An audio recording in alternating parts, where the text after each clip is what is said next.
Le pasteur Ayotunde se tenait droit derrière la chaire sculptée de l'église source de vie. Ce matin-là, les grands lustres suspendus diffusaient une lumière douce, baignant l'auditorium dans une clarté presque céleste. Mais aujourd'hui, ce n'était pas un service comme les autres. Ayotunde s'éclaircit la voix et sourit. Ce jour marquait un tournant dans sa vie. Il allait présenter son épouse à la congrégation. Lorsque Abeni entra dans la salle, le silence se fit aussitôt. Elle était d'une beauté saisissante. Sa robe blanche semblait capter la lumière. Ses traits délicats respiraient la douceur. D'un pas lent et gracieux, elle avança, un sourire paisible aux lèvres. La foule éclata en acclamations. « Notre maman est splendide !» lança une fidèle dans les premiers rangs. Ayotunde prit la main d'Abeni et déclara avec émotion. « Voici l'os de mes os, la chair de ma chair. Le Seigneur m'a comblé au-delà de toute attente. » Après les présentations, ils regagnèrent le presbytère, une maison spacieuse attenante à l'église, bâtie avec les dons des fidèles. Leur vie de couple débuta sous les meilleurs auspices.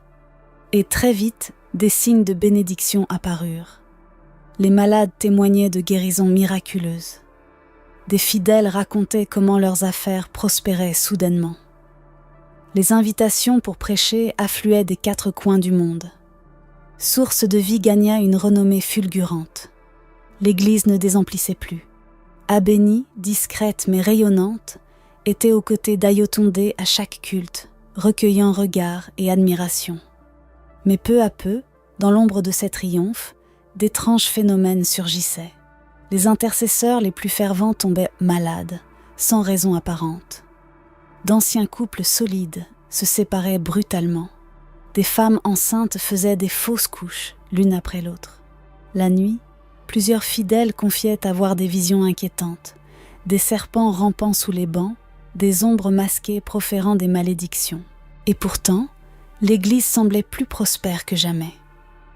Un soir, un jeune prophète du nom de Folahan, connu pour son discernement exceptionnel, fut invité pour une veillée de prière. Il prêcha avec une intensité telle que beaucoup tombèrent en larmes, délivrés sous l'onction. À la fin du service, alors que la foule se dispersait, Folahan s'approcha discrètement du pasteur. D'une voix grave, il lui dit « Pasteur, votre autel est souillé. Il y a un serpent tapi près de votre lit. » Ayotunde haussa un sourcil, piqué au vif. Le Seigneur bénit son œuvre ici. Les fruits sont visibles. Folahan soupira.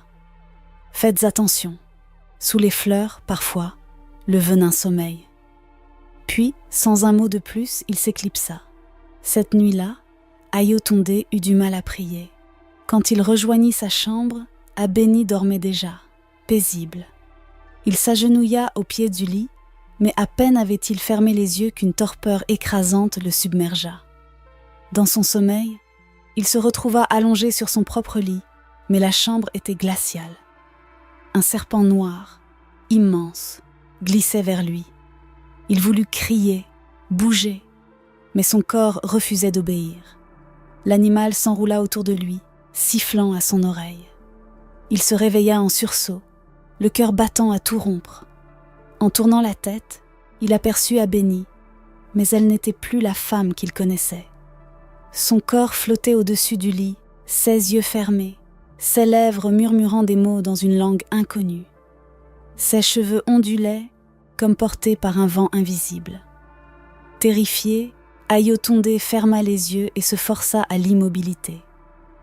Quand il hoessa à les rouvrir, Abeni était de nouveau allongé à ses côtés, paisible, endormi comme si rien ne s'était produit. Le matin venu, elle lui sourit tendrement. « Bonjour mon amour, laisse-moi te préparer ton petit déjeuner préféré. » Il hocha la tête, figé par la peur, incapable de prononcer un mot. Les jours suivants, Ayotunde décréta un jeûne radical. Plus de nourriture, plus d'eau, seulement des prières, jour et nuit. Chaque soir, Abeni frappait à la porte de sa salle de prière. Viens manger, mon chéri, tu t'épuises. Viens dormir, tu as besoin de force. » Mais il résistait. Malgré les odeurs tentatrices de plats cuisinés, malgré les supplications doucereuses, il tenait bon. La 20e nuit, la maison entière sembla se rebeller. Les portes claquaient, les fenêtres tremblaient, des ombres passaient dans les coins les plus éclairés. À minuit, un vent glacial balaya la maison. Abeni apparut alors dans l'encadrement de la porte. Mais ce n'était plus Abeni. Son visage était déformé, ses yeux incandescents, sa bouche tordue par une grimace démoniaque. « Tu oses me défier ?» gronda-t-elle, sa voix multipliée en un chœur d'hommes, de femmes et d'enfants. Ayotunde, tremblant mais déterminé, s'agenouilla et leva sa Bible. Au nom de Jésus-Christ, tout genou fléchira, toute langue confessera. Un combat invisible éclata dans la pièce.